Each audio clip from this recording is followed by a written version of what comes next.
Assalamualaikum warahmatullahi wabarakatuh. Perkenalkan, nama saya Revila Sekariksanti dari Program Studi Teknologi Pendidikan Kelas A Angkatan 2021. Pada video kali ini saya akan membahas tentang isu dalam pendidikan, yaitu tentang kasus bullying yang menjadi perhatian dalam pendidikan di Indonesia. Kondisi pendidikan di Indonesia saat ini itu bisa dibilang cukup memprihatinkan, yang mana disebabkan oleh beberapa isu yang ada di dalam pendidikan. Salah satunya adalah isu tentang bullying yang banyak terjadi di beberapa sekolah di Indonesia.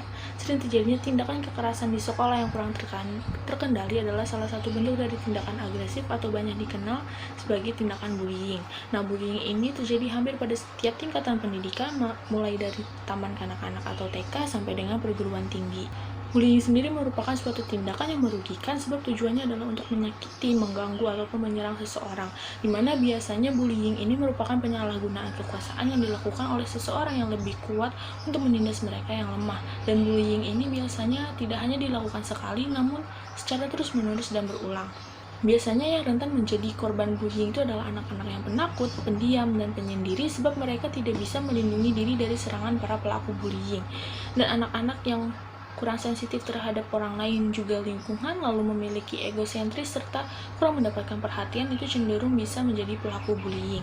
Bullying ini terjadi disebabkan oleh faktor internal dan eksternal. Untuk faktor internal biasanya lebih ke arah temperamen dan keterampilan sosiokognitif, di mana anak yang bertemperamen aktif cenderung menyelesaikan masalah dengan kepala panas dan lebih berpotensi menjadi anak yang agresif. Dan keterampilan sosiokognitif ini juga dapat mempengaruhi bullying, sebab ketika anak berinteraksi dengan orang lain, maka anak itu perlu memahami bahwa bisa terdapat perbedaan pendapat, perasaan, dan pandangan, dan tidak semua anak bisa melakukan hal itu. Lalu faktor eksternal itu yang terdapat pada orang tua, yaitu bagaimana pola asuh yang diberikan oleh orang tua dan apa yang terjadi di dalam keluarga, di mana anak yang dekat dengan orang tua akan lebih mampu mengembangkan emosi, perilaku, percaya diri, empati, dan pemecahan masalah, juga dapat menciptakan hubungan timbal balik. Sementara apabila sebaliknya, maka anak akan lebih agresif dan melakukan tindakan bullying kepada temannya. Lalu pola asuh orang tua yang tegas, yang cenderung melakukan tindakan hukuman dengan fisik, dan kurangnya komunikasi positif dengan anak dapat meningkatkan perilaku agresif pada anak. Dilihat dari kasus bullying yang terjadi, terdapat beberapa jenis tindakan bullying, yaitu yang pertama adalah bullying fisik, di mana ini dapat dilihat oleh mata secara langsung, seperti misalnya memukul, menggigit, menampar, meninju, dan tindakan lainnya yang berkaitan dengan fisik. Dan yang kedua yaitu ada bullying verbal, yaitu tindakan bullying yang paling umum dilakukan, namun terkadang sulit untuk bisa terdeteksi karena biasanya dilakukan dengan membisikkan kata-kata yang menjatuhkan, mencela, fitnah, dan penghinaan kepada teman sebaya. Lalu yang ketiga itu adalah bullying mental atau psikologis, mana ini adalah tindakan bullying yang berbahaya sebab tidak bisa terdeteksi dari luar, seperti misalnya memandang dengan penuh ancaman, memandang dengan sinis, memandang dengan ekspresi yang merendahkan, mengucilkan, dan mempermalukan korban di depan umum, dan tindakan lainnya yang bisa menjatuhkan atau menghancurkan mental seseorang. Kasus bullying tidak hanya terjadi di tingkat SMP dan SMA, tetapi dari usia taman kanak-kanak kasus bullying itu sudah terjadi. Namun yang terjadi pada taman kanak-kanak itu biasanya tindakan tersebut sering diartikan oleh orang tua sebagai kenakalan anak biasa, karena orang tua beranggapan bahwa anak belum bisa melakukan dan memahami perbuatan tersebut. Padahal perbuatan anak tersebut bisa masuk ke dalam golongan tindak bullying, baik anak tersebut menjadi pelaku ataupun korban bullying. Nah, lalu pada sekolah dasar, tindakan bullying ini mulai menjadi isu yang banyak menyita perhatian dunia pendidikan. Biasanya pelaku yang sudah menjadi pelaku bullying dari sekolah dasar itu bisa menjadi seorang pelaku bullying lagi pada tingkat selanjutnya seperti SMP dan SMA. Atau ada dari mereka yang sebelumnya belum pernah menjadi pelaku bullying di sekolah dasar dan SMP, tapi bisa menjadi pelaku bullying di SMA, yang bisa disebabkan oleh beberapa hal, salah satunya lingkungan dan pergaulan. Bahkan pelaku bullying itu bisa timbul akibat mereka itu pernah menjadi korban bullying sebelumnya. Dilihat dari riset Program for International Student Assessment atau PISA tahun 2018 mengatakan bahwa Indonesia merupakan negara dengan posisi kelima dari 78 negara, yang dimana banyak muridnya ini mengalami perundungan, pencurian, dan dihina, lalu mengalami intimidasi, dikucilkan, diancam, dan murid yang kabar buruknya ini disebarkan oleh pelaku bullying. Juga menurut KPAI pada tahun 2020 banyak terjadi pengaduan bullying dan itu terus meningkat dari tahun-tahun sebelumnya. Maka dari itu, perlu perhatian khusus dari lingkungannya, yaitu guru dan orang tua yang menjadi pondasi awal bagi anak. Mana jadi bullying ini menjadi tugas bagi guru dan orang tua bagaimana menjaga dan membimbing anaknya agar tidak melakukan tindakan bullying dan menanamkan pendidikan karakter dan moral yang dibiasakan sejak dini untuk menjadi bekal peserta didik.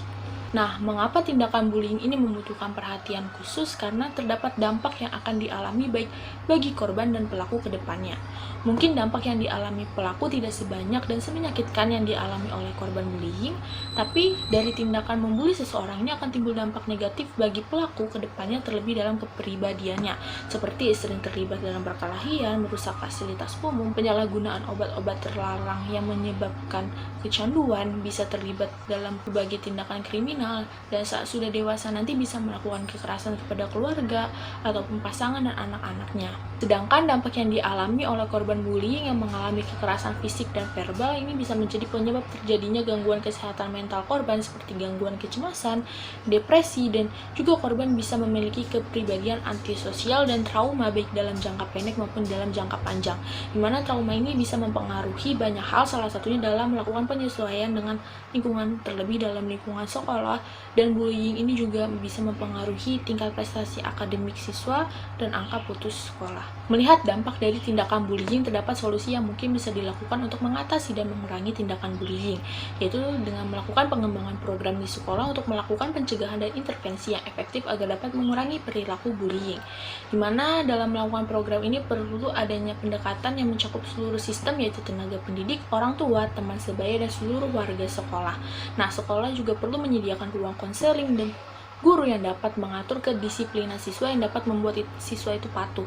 Dan guru BK juga harus bisa terlibat langsung dalam memperoleh informasi tentang tindakan bullying yang terjadi agar bisa ditindaklanjuti dan diatasi dengan tepat, dan agar tindakan bullying lainnya itu bisa diputus dan tidak terjadi lagi.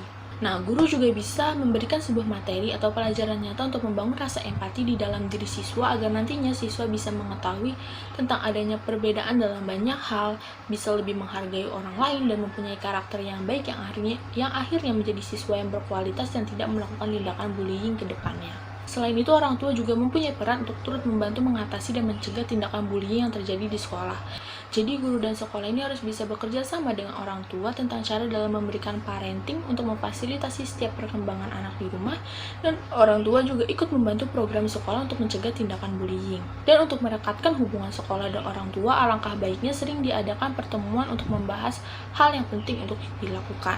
Nah, sangat penting sebuah parenting yang diberikan oleh orang tua kepada anak untuk bisa mengembangkan percaya diri dan meningkatkan kemampuan anak untuk selalu mendukung dan menjaga anak-anaknya. Terdapat banyak cara yang mungkin dapat dilakukan oleh orang tua dalam melakukan sebuah parenting. Nah, salah satunya adalah dengan selalu luangkan waktu untuk berbicara dan mendengarkan setiap cerita anak-anak tiap harinya, lalu luangkan waktu untuk bisa berkumpul bersama dengan anak dan menjadi contoh yang baik, dan orang tua juga harus bisa mencermati tanda-tanda apabila anak ini menjadi korban bullying atau bahkan pelaku bullying, dan ajarkan anak tentang apa itu tindakan bullying dan dampaknya bagi diri sendiri. Sekian video kali ini, kurang lebihnya mohon maaf.